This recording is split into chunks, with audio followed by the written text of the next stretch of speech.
Cerita dibuka di suatu desa kecil yang berada di benua Etia. Seorang bocil kawawi bernama Alicia tinggal bersama ayahnya. Mereka hidup dengan mengandalkan bertani. Pada malam hari, Alicia yang penasaran menanyakan beberapa pertanyaan pada ayahnya mengenai wilayah yang mana terlihat di peta hanya kegelapan. Ayahnya menjelaskan jika manusia kini hanya tinggal di benua Etia. Manusia tidak bisa memperluas wilayah karena wilayah di luar benua dihuni oleh para monster. Ada 4 raja monster yang berjaga di berbagai wilayah dan raja monster tersebut sangatlah kuat. Bahkan rumornya dengan kekuatan mereka bisa mengguncang dunia. Para pahlawan yang pernah dikirim buat melawan raja monster tersebut dibunuh semua. Tapi kata legenda kuno, manusia bisa mengalahkan 4 raja monster tersebut asalkan pahlawan yang dipilih diberikan senjata oleh Raja Hiden, yang mana katanya senjata itu bisa meningkatkan kekuatan berkali-kali lipat. Jika memang hal itu bisa terjadi, maka manusia bisa melihat dunia lebih luas lagi. Alicia yang mendengar itu sangat terpukau dengan cerita ayahnya dan langsung berkeinginan menjadi pahlawan agar bisa membuka dunia.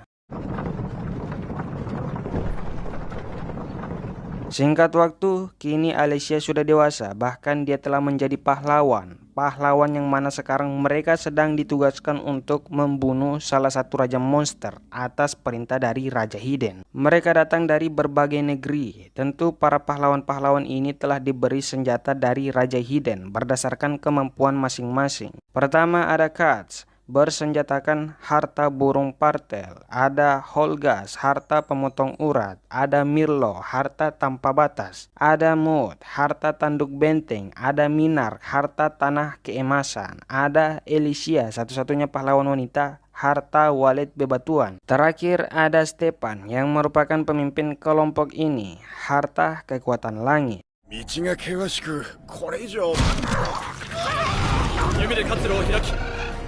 Sopir mereka kemudian diserang oleh monster, membuat mereka langsung mode tempur dan membantai satu persatu monster yang datang. Tujuan mereka adalah membunuh raja monster iblis yang menguasai ujung selatan Etia bernama Cleophates.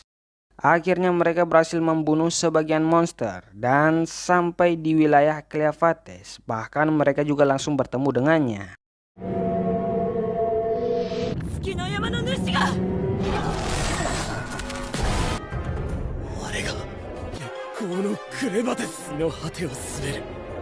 Mereka yakin kali ini umat manusia akan bisa melihat dunia luar. Stepan kemudian menyemangati para pahlawan dan mereka maju secara bersamaan. Tapi tiba-tiba dengan mudahnya Stepan langsung dibunuh dengan sangat cepat, membuktikan betapa jauhnya perbedaan kekuatan mereka. Meskipun begitu, para pahlawan tidak gentar dan masih melanjutkan serangan. Tapi hasilnya tetap sama. Satu persatu dari mereka nyawanya dibuat melayang dengan sangat tragis dengan serangan dari ekor Cleophates. Cleophates sempat memuji Alicia dikarenakan dia satu-satunya pahlawan yang cerdas, bisa mengetahui cara bagaimana dia menyerang, yaitu lewat bayangan. Meskipun demikian, hal itu masih tidak dapat merubah situasi. Meskipun dia juga sempat melukai tanduk Cleophates, tapi dia juga tetap tumbang. Kondisi Alicia belum bisa dipastikan sudah mati atau tidak, tapi yang jelas salah satu kakinya telah copot.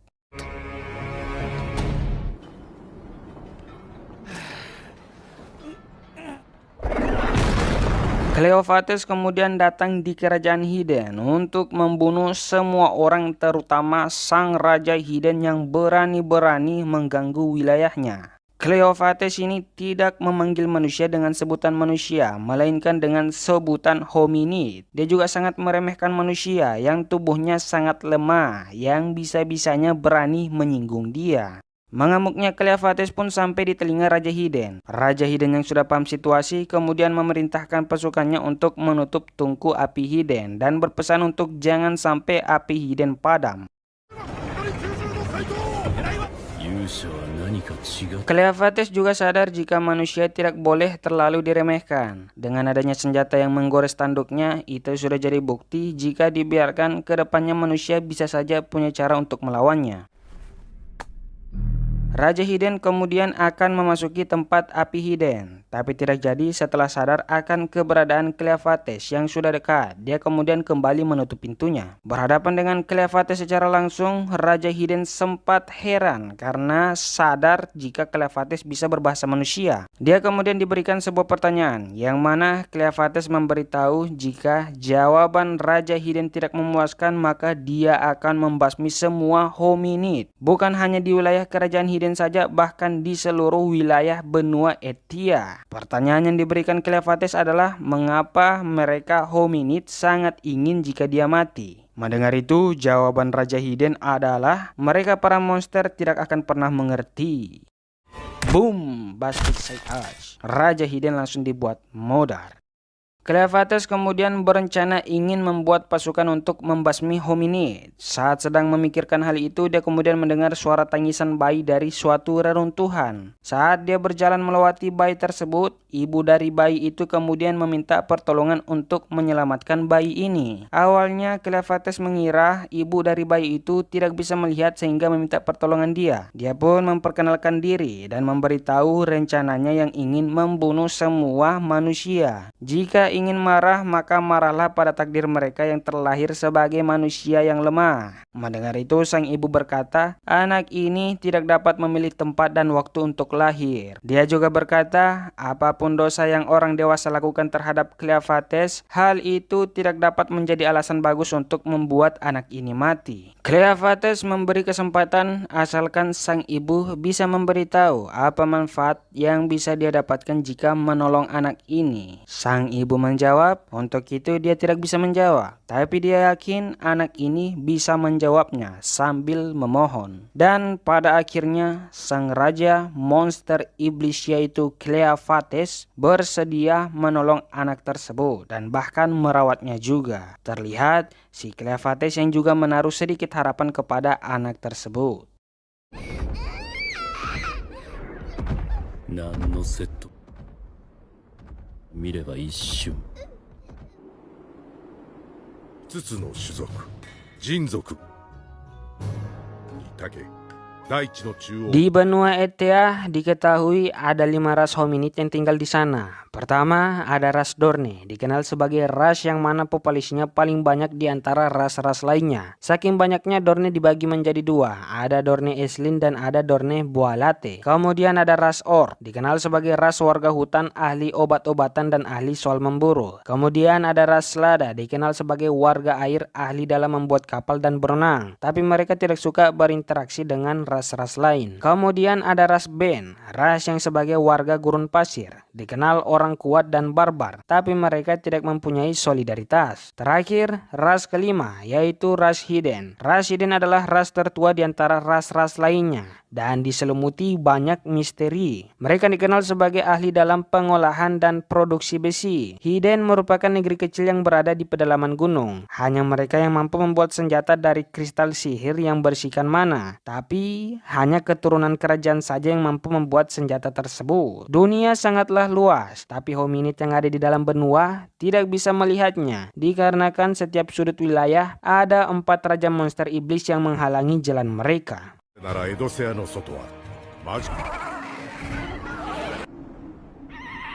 Di wilayah Cleophates yaitu Gunung Bulan, dia dibuat pusing dengan bayi tersebut dikarenakan dia tidak tahu cara merawatnya. Dia hanya bisa memulihkan tenaganya, tapi tidak bisa mengisi perutnya, dan itu tentu hanya bersifat sementara. Cara dia membersihkan badannya, bayi tersebut diberikan kepada serangga pemakan kotoran.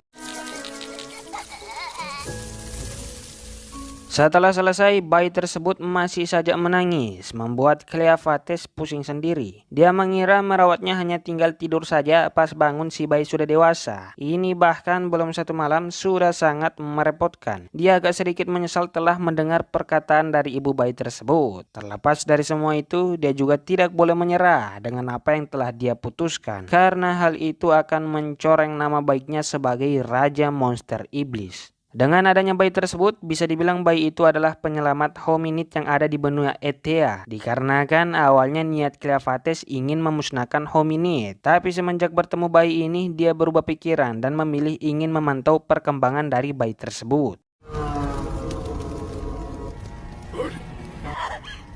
Kita kemudian diperlihatkan kilas balik yang mana terlihat ayah Alicia yang sedang sekarat, di mana jika diperhatikan kampung Alicia telah diserang oleh seseorang yang belum diperlihatkan wajahnya.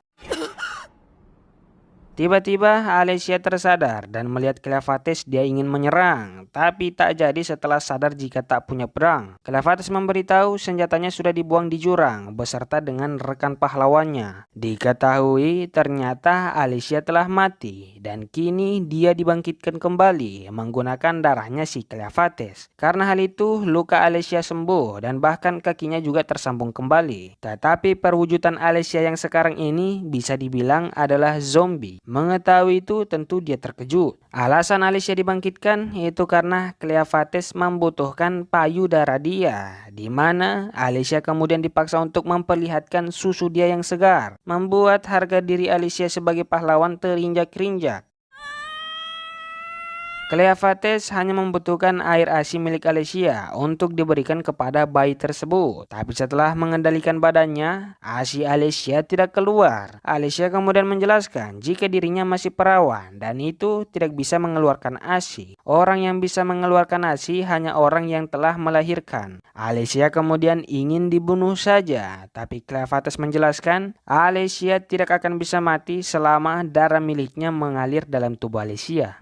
Meskipun tidak bisa mengeluarkan ASI, Cleofates masih membutuhkan Alicia. Dengan bantuan Alicia yang sebagai hominid, maka itu akan berguna untuk merawat bayi ini. Alicia kemudian disuruh menjelaskan bagaimana cara agar perut bayi ini bisa terisi. Alicia menjelaskan mereka hanya perlu menyewa wanita yang bisa menyusui saja. Menggunakan kristal sihir yang ada pada gunung ini, itu sudah cukup buat menyewa seorang wanita atau bisa dibilang ibu pengganti dari bayi tersebut. Awalnya Alicia memberi saran untuk dia saja yang membawa bayi tersebut ke kota dan Cleofates tidak perlu ikut dikarenakan keberadaan si Cleofates akan membuat semua orang takut sehingga mereka tidak bisa mendapatkan ibu pengganti. Tapi Cleofates menolak karena takutnya jika tidak ada keberadaannya bisa saja bayi itu mati di jalan akibat diserang seseorang. Di sisi lain dia juga paham apa yang dimaksud oleh Alicia, membuat dia memilih mengubah penampilannya menjadi manusia, tapi tanduknya masih kelihatan. Meskipun begitu, orang-orang pasti hanya mengira Cleofates berasal dari ras orc.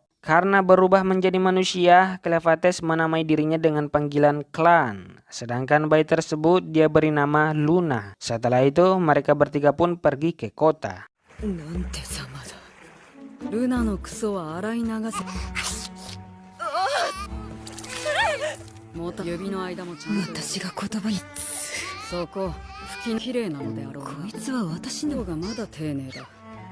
Di perjalanan mereka berhenti buat membersihkan badan, terkecuali Cleofates. Saat giliran Alicia yang disuruh mandi, sekalian dia disuruh membersihkan kain milik si bayi tersebut. Saat sedang mencucinya, Alicia dibuat terkejut dikarenakan kain tersebut terdapat lambang kerajaan, yang mana itu berarti bayi itu adalah anak dari sang raja. Alicia yang saat ini belum tahu jika kerajaan Hidden telah dibantai oleh Cleofates. Saat sudah paham situasi, Alicia sadar jika bayi ini pasti menjadi incaran banyak orang. Makanya mereka harus merahasiakan identitas bayi ini demi keselamatannya.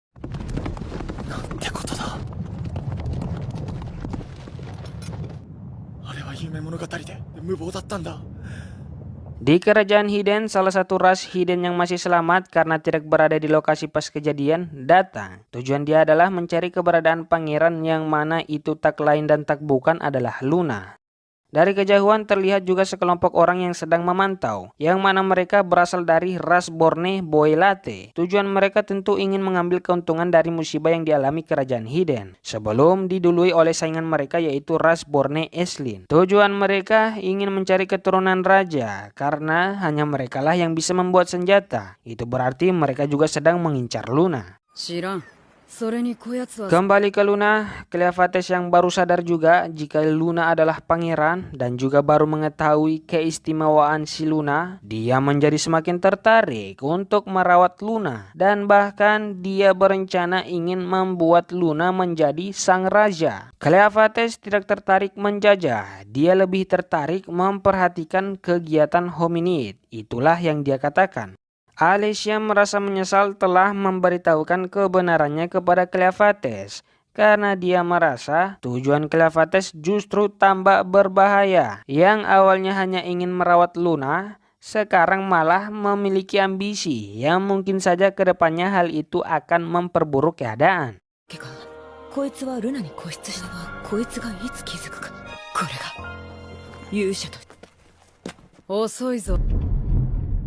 Saat mereka melanjutkan perjalanan, mereka dijumpai oleh sekelompok kroco bandit gunung. Kepala Cleopates pun dihantam. Awalnya Alicia mengira mereka bukan ancaman, dikarenakan jelas sang raja monster iblis yaitu Cleopates ada di sini. Tetapi dia merasa aneh ketika saat Cleopates dihantam, dia tidak bangun-bangun. Yang mana ternyata memang hantaman tersebut membuat Cleopates tersungkur dan pada akhirnya mereka ditangkap oleh bandit gunung tersebut. Saya juga heran cuy, kok bisa ya? Alicia kemudian tersadar dan menemukan dirinya yang sudah dibawa beserta korban lainnya. Dia kaget melihat Cleopates yang sangat kuat malah terlihat menyedihkan. Cleopates sendiri juga kaget. Dia tidak mengira jika tidak hanya penampilannya yang terlihat lemah tapi fisiknya juga. Sebenarnya kekuatan Cleopates tidak hilang, dia hanya tidak menggunakannya. Cuman yang jadi masalahnya, tubuh dia yang keras menjadi lemah karena berubah menjadi manusia. Dia sengaja tidak melawan karena dia telah memutuskan untuk tetap menjadi manusia sampai Luna menjadi raja. Alicia kemudian menjelaskan tentang sifat para bandit, yang mana bisa dibilang mereka tidak terlalu kuat dan tidak terlalu lemah juga, sedang-sedang. Tapi yang jadi masalahnya mereka itu licik dan itu merepotkan. Singkat kata, mereka telah sampai di markas para bandit, di mana lokasinya berada di bekas tambang yang telah ditutup. Alicia kemudian dibawa bersama para bandit, sedangkan Cleopates dibawa oleh Carme dan dia dipertemukan oleh seorang wanita bernama Neru. Alicia dihadapkan dengan bos mereka yang mana memiliki satu monster peliharaan bernama Betty. Itu merupakan monster troll yang berasal dari wilayah barat. Alasan Alicia dipanggil itu karena Alicia diketahui orang yang membawa kristal sihir. Orang yang membawa kristal sihir murni tentu bukan orang biasa. Dimana dengan pengetahuan si bos, dia langsung dapat menyimpulkan jika Alicia adalah seorang pahlawan. Kristal sihir murni sangat sulit ditemukan karena hanya ada berada di wilayah Raja Monster Iblis Cleopates saja. Yang mana orang biasa tentu tidak bisa mendapatkannya. Diketahui hanya sekelompok pahlawan yang telah berhasil disampai wilayah tersebut. Itu berarti ada kemungkinan jika satu dari pahlawan tersebut ada yang selamat dan kini membawa kristal ini. Tujuan si bos ternyata bukan kristalnya, melainkan senjata milik para pahlawan yang telah gugur. Dikarenakan senjata-senjata tersebut sangatlah mahal. Senjata seperti itu yang terbuat dari kristal sihir hanya bisa dibuat oleh keturunan Raja Hidden saja. Dan sekarang bakal sangat sulit ditemukan karena kerajaan Hidden telah dihancurkan. Kecil kemungkinan jika masih ada orang yang mampu membuat senjata seperti itu. Itulah alasan membuat senjata sihir sangatlah mahal. Besok hari rencananya Alicia akan dipaksa buat menuntun jalan ke tempat mayat para rekan pahlawannya untuk mengambil senjata sihir tersebut. Cleopates sendiri ditugaskan untuk membantu Carme melayani para pria, sedangkan Luna dia akhirnya menemukan susu yang dapat mengisi perutnya dan itu adalah susu milik Neru. Neru kemudian disuruh untuk pergi mengambil air. Saat sedang melakukan dia sengaja dibuat terjatuh sehingga mendapat hukuman yang memang sudah direncanakan. Saat dua pria lucu kunat ini telah menusuk Neru, mereka kemudian kembali. Tetapi kepala mereka tiba-tiba pusing. Setelah itu, waduh, tubuh mereka langsung hancur. Yang mana ternyata itu adalah ulahnya si Cleopates. Cleopates kemudian meminta Neru untuk menceritakan kehidupannya, di mana sejak lahir Neru sudah menjadi bagian dari bandit gunung ini. Dia dulu memiliki ibu, tetapi wajahnya sudah tidak dia ingat. Ibunya dulu selalu dilukai oleh para pria dan dia hanya bisa melihatnya. Sampai mana ibunya tiba-tiba menghilang, entah dia kabur atau sudah mati. Tapi sejak saat itu dia sadar jika selama ini ibunya melindungi dia. Semenjak ibunya tidak ada di situ, giliran dia yang diperlakukan kasar. Sampai mana Carme muncul dan itu membuat kehidupannya menjadi lebih baik lagi. Cleopates bertanya di mana anaknya Neru, kan seharusnya orang yang sudah menyusui adalah orang yang sudah melahirkan. Neru menjawab anaknya sudah meninggal saat dia baru lahir. Karena hal itu Neru sempat ingin mati, tapi suatu ketika dia mendapati dirinya yang hangat dan ternyata terdapat terdapat satu anak yang meminum susunya. Karena hal itu dia mengurungkan niatnya buat mati dan berusaha bertahan demi anak tersebut. Semenjak hari itu, satu persatu anak datang entah dari mana dan terus meminum susunya. Setelah mendengar cerita Neru, Cleofates kemudian memutuskan untuk memilih Neru sebagai ibu bagi Luna. Dia kemudian mengajak Neru kabur dan ikut bersamanya. Neru bahagia dengan ajakan tersebut, tapi dia menolak karena tahu jika para bandit ini tentu tidak akan membiarkannya pergi begitu saja. Yang dia tidak tahu, Cleofates itu mampu membantai bandit gunung ini. Cleofates dibuat heran karena dia tidak mengerti apa yang dipikirkan oleh Neru. Alicia kemudian dibawa ke suatu tempat yang mana mengharuskan dia melewati jembatan. Terlihat di bawah sana ada orang yang dipaksa buat menyelam untuk mengambil sesuatu. Alicia kemudian sadar jika tempat ini adalah tempat di mana pahlawan terkuat pernah mati. Ternyata tujuan para bandit ini adalah ingin mengambil pedang milik pahlawan tersebut yang tenggelam di dalam air. Pahlawan terkuat itu mati karena melawan monster yang ada di dalam air. Saat pria yang dibawa mulai menyelam, kita kemudian diperlihatkan monster apa yang sebenarnya ada di sana. Akhirnya monster itu muncul dan langsung memakan tubuh pria malang tersebut. Salah satu bandit kemudian ingin mencicipi tubuh Alicia karena sudah tidak tahan. Karena tidak ingin disentuh, Alicia mengambil resiko buat melawan dengan cara mematahkan tulangnya. Karena dia mempercayai apa yang Cleofates pernah katakan. Jika selama darahnya mengalir di tubuh Alicia, Alicia tidak akan mati. Alicia kemudian terjatuh dari jembatan tersebut, membuat tubuhnya patah semua.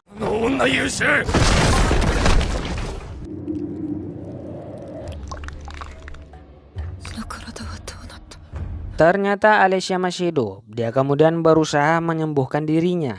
Tapi tiba-tiba Cleofates muncul dalam wujud darah. Cleofates menceritakan perihal tentang Nureh yang menolak ajakan dia. Kemudian menanyakan kenapa Nureh menolak dia. Alicia menjawab, Nureh sadar jika dirinya tidak akan bisa meninggalkan tempat ini, pasti dia akan diburu. Yang dia tidak sadar jika orang yang ingin mengajaknya adalah orang yang mampu melindunginya. Cleofates bertanya lagi, bagaimana cara agar Nureh mau menerima ajakan dia? Alicia memberitahu, bunuh semua orang yang ada di tempat ini. Cleofates menolak hal itu. Dia tidak mau jika identitasnya terbongkar karena kedepannya akan menyulitkan jika orang tahu jika dirinya ada di sini. Jadi dia meminta Alicia untuk melakukan hal itu. Cleofates kemudian menyembuhkan Alicia.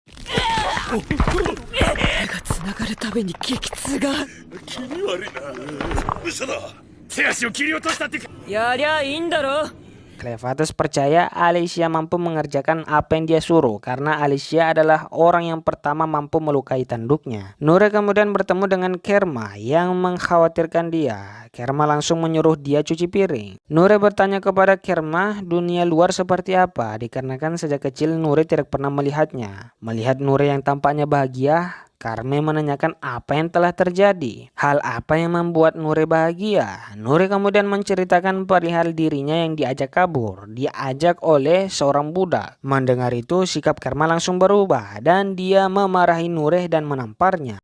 Percakapan mereka ternyata didengar oleh bos Barco, yang mana tiba-tiba bos Barco mengajak Nureh ke suatu tempat. Kerma yang melihat itu sempat menghentikan, tapi dia tidak mampu. Kerma sadar jika Nureh akan dibunuh. Dia tahu jika siapa saja yang ingin kabur bakal dibunuh, meskipun baru hanya memikirkannya saja. Tepat setelah Nureh pergi, muncul Cleofates. Cleofates kemudian meminta Kerma untuk menceritakan kejadiannya. Nureh kemudian dibawa ke suatu tempat yang berada di bawah tanah, di mana semenjak dia ada di sini dia tidak pernah melihat tempat ini. Terdapat beberapa tengkorak yang mana Barco berbohong jika itu adalah tengkorak tikus. Tiba-tiba gelap dan saat terang muncullah monster peliharaan Barco yaitu Betty tepat di belakang Nureh. Barco menjelaskan hasil eksperimennya menggunakan kristal sihir dan obat-obatan berhasil menciptakan obat yang bisa menjinakkan monster. Dan karena Nureh ingin kabur meskipun baru ada di kepalanya, itu sudah bisa menjadi alasan untuk Nureh menjadi santapan Betty. Di saat-saat terakhir Nureh hanya berpikir, jika dia menerima tawaran Cleofates, apakah nasib dia akan berbeda? Di saat-saat itu juga dia melihat Cleofates yang memperhatikannya bersama Luna yang tampak bersedih.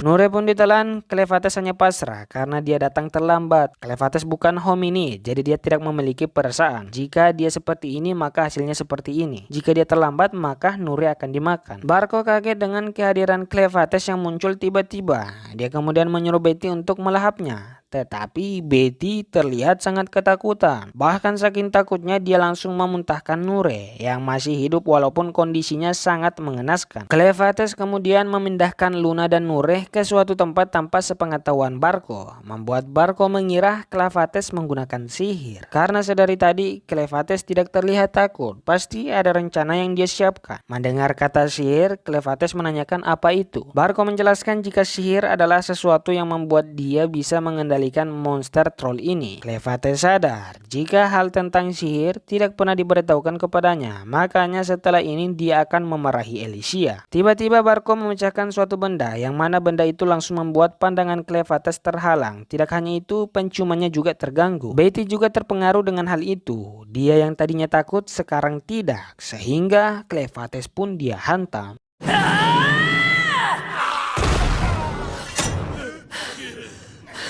Meskipun Alicia hebat, tapi dia juga kewalahan melawan banyak orang. Dia akhirnya memutuskan untuk menjebak mereka, sekaligus akan menyelam ke bawah air untuk mengambil pedang milik pahlawan terkuat. Di saat para bandit mengejarnya, dia kemudian memutuskan tali pengikat kayu-kayu itu, membuat pondasinya roboh dan mereka semua yang memanjat termasuk Alicia jatuh ke dalam air. Bedanya, Alicia masuk ke dalam tong dan dia juga tidak bisa mati meskipun kehabisan napas.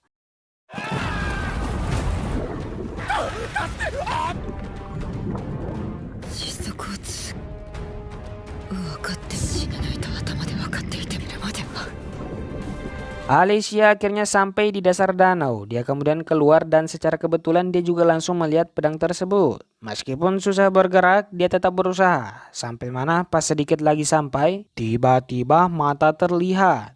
Dan ternyata ini bukan merupakan dasar danau, melainkan di atas kepala monster besar yang mana berbeda dengan monster lainnya. Saat tubuh dia terisap, dia juga berhasil memegang pedang tersebut. Seperti yang ditahu, pedang sihir mampu meningkatkan kekuatan penggunanya. Sehingga Alicia berhasil bangkit dan dia kemudian keluar. Alicia sadar jika ukuran monster ini sangat besar. Dia sadar jika monster ini adalah salah satu monster purba yang sudah lama tidak terlihat. Monster ini pasti muncul dikarenakan ikut tergali saat tambang ini jalan. Pahlawan terkuat yang menyadari itu ingin menghentikan, namun sayangnya dia gagal. Menggunakan pedang tersebut, Alicia akhirnya berhasil naik di darat. Monster purba itu muncul dan menyerang mereka semua. Karena Alicia pahlawan, jadi hanya dia yang mampu melindungi diri. Para bandit yang sudah putus asa meminta pertolongan Alicia, tetapi Alicia tidak bisa. Alicia mengatakan dia bukan lagi pahlawan biasa. Dia sekarang adalah budak dari makhluk yang lebih mengerikan daripada monster purba yang ada di belakang mereka. Diketahui monster purba yang seperti ubur-ubur itu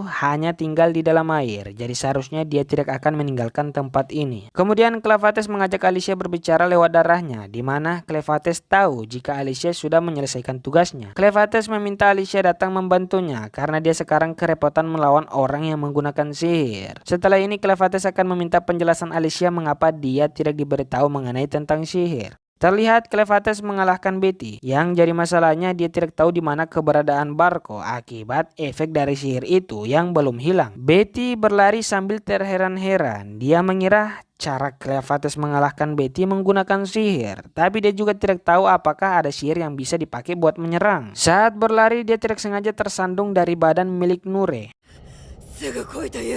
Alicia akhirnya sampai dan dia disuruh buat menjelaskan tentang sihir ini. Alicia menjelaskan jika sihir tidak semua orang bisa menguasainya. Sihir hanya bisa dikuasai oleh orang tertentu dan dia bukan orang tertentu tersebut. Orang tertentu yang dimaksud sudah dibunuh oleh Cleofates itu sendiri. Sihir ini tidak mempengaruhi Alicia. Itu berarti efeknya hanya berpengaruh pada monster saja. Alicia kemudian bertanya, apa yang akan dilakukan Cleofates jika Luna mati? Cleofates sambil dengan tatapan mengerikan mengatakan dia akan kehilangan ketertarikan kepada manusia. Alicia sadar jika hal itu terjadi maka manusia dalam bahaya. Mereka terus mencari sampai mana menemukan jejak darah yang terlihat bekas dari seseorang yang diseret. Ternyata itu bukan diseret, melainkan Nure yang sengaja membuat dirinya terseret demi bisa menolong Luna. Barko juga sudah sadar jika Luna adalah keturunan raja. Tadi pas dia ingin mengambilnya, hanya dengan tangisan, Luna sudah mampu memecahkan lampu sihir. Tidak hanya itu, dia juga terkejut bahwa Luna ini cocok dengan sihir tingkat tinggi. Alicia dan Clevates akhirnya tiba. Meskipun Clevates mampu menyelamatkan dan menyembuhkan Luna yang terluka jika Barok melukainya, tapi Alicia melarang karena tetap saja Luna akan merasa kesakitan. Dia meminta untuk masalah ini serahkan pada dia. Alicia kemudian ingin barter. Dia akan memberikan pedang sihir ini asalkan Barko menyerahkan Luna. Alicia membuat pedang itu tertancap. Jika Barko ingin mengambilnya maka harus menggunakan dua tangan. Itu berarti pasti dia akan melepaskan Luna. Diberi pilihan bagus, Barko malah ingin minta lebih. Dia sadar nyawa bayi ini lebih berharga dari satu pedang sihir. Dia meminta Alicia memberitahukan keberadaan pedang-pedang lainnya. Setelah diberitahu, Barko malah mengingkari janji. Dia memilih kabur menggunakan sihir yang bisa membuat orang tak terlihat. Awalnya sihir itu tidak sempurna, tapi dengan tangisan Luna, sihir itu menjadi sempurna. Barko memilih tidak mengambil pedang itu. Dia memilih kabur dan akan mengambil 13 pedang lainnya yang lokasinya sudah dia ketahui. Tapi tiba-tiba Alicia langsung menebasnya, yang mana ternyata meski tak terlihat tapi suara tangisan Luna terdengar sangat jelas. Akibat bantuan Neru, mereka berhasil mengejar Barko. Alicia kemudian meminta Clevates untuk menyembuhkannya, tapi Clevates menjawab dia bisa, tapi harus menggunakan darah iblis yang ada pada Alicia. Itu berarti Alicia akan mati. Mendengar itu tanpa ragu, Alicia tidak masalah dan mengorbankan dirinya demi keselamatan Neru.